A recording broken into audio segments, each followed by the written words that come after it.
show them.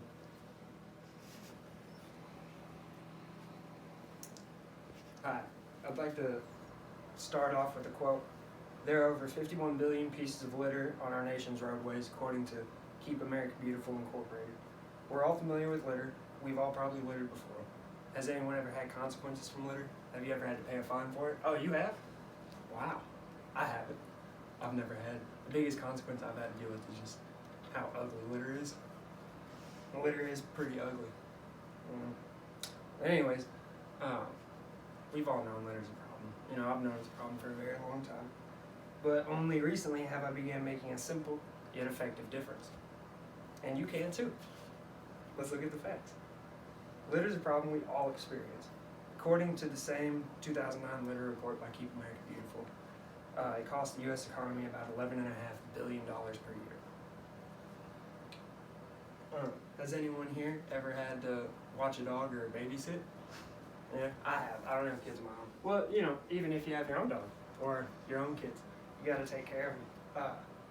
I know, you know, there have been times where I've been looking after someone's dog, and you know, it's a great day, dog's behaving, things are relaxed, so it's nice out, you know, like, oh, let's go to the park or go for a walk, or, you know, maybe even in some communities, go to the beach, you know,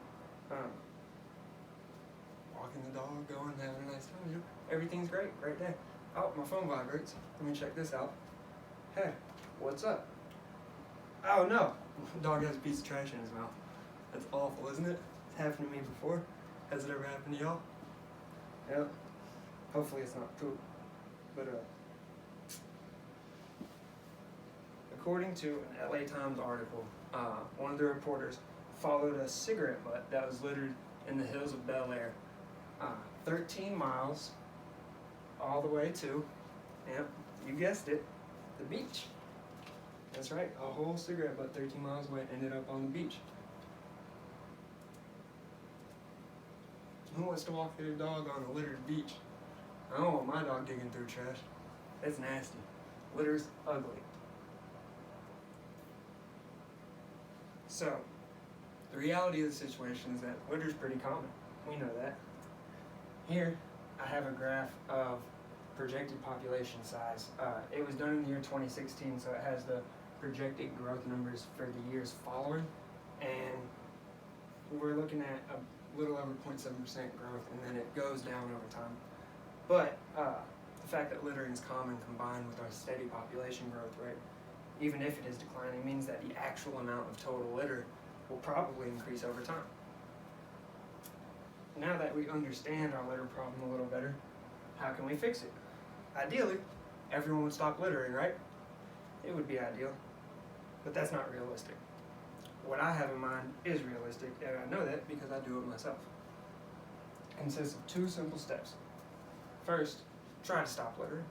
We're not perfect, I'm not perfect, I still litter, but I try to make an active effort to not do it. And so I've decreased the amount of litter I put out over time. And second, pick up 5 convenient pieces of trash a day.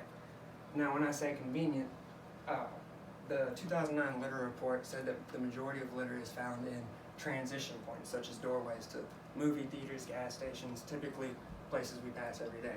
I'm not asking you to go out of your way to pick up a piece of trash, just one on your way to wherever you're already going. The first step is how I make sure that I'm not making the problem worse, and the second step is how I make sure that I am making it better. So, 5 pieces a day, how could that make a difference, you might ask? I'm glad you asked. So, 5 pieces of convenient trash a day.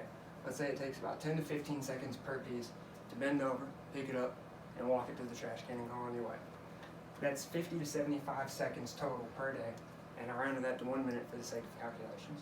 So 5 pieces of trash, 365 days a year, is 1,825 pieces of litter a year. Or 1,825 pieces of trash for 6 hours and 5 minutes of your time a year. If I'm doing this alone, that's 825 pieces a year. If one person helps me out with it, it's 3,650 pieces, and if 3 people help me, it's 7,300. If one 20-student college class made this commitment together, they could pick up 36,500 pieces of litter a year, or 100 every day. Now, the numbers sound great, sound real good, but what's that really look like in real life? Keeping America Beautiful found that cigarette butts were littered 65% of the time, and general trash was littered about 58% of the time. Obviously, if you don't smoke, don't pick up cigarette butts, they're nasty. But if you do smoke, obviously you don't have an issue with it. According to Longwood University, they did research on cigarette butts and found that the average pack worth of cigarette butts, so 20 cigarette butts, weighs 0.12 ounces. If you spent your whole year picking up cigarette butts, that means you eliminated over a half pound of cigarette butts from your community. Now, I can't predict the future, but if I won't help clean up, who will? If you won't help clean up, who will? I know I haven't been doing it. A lot of other people haven't either. Now that we know what to do, you might be asking when to do it. Immediately, right now. Start picking up trash as soon as you can. Having a litter-free community will only be an idea until we as a community decide otherwise. We have to be the difference we're looking for. It's time for us to drop the excuses and accept our responsibility. Thank you.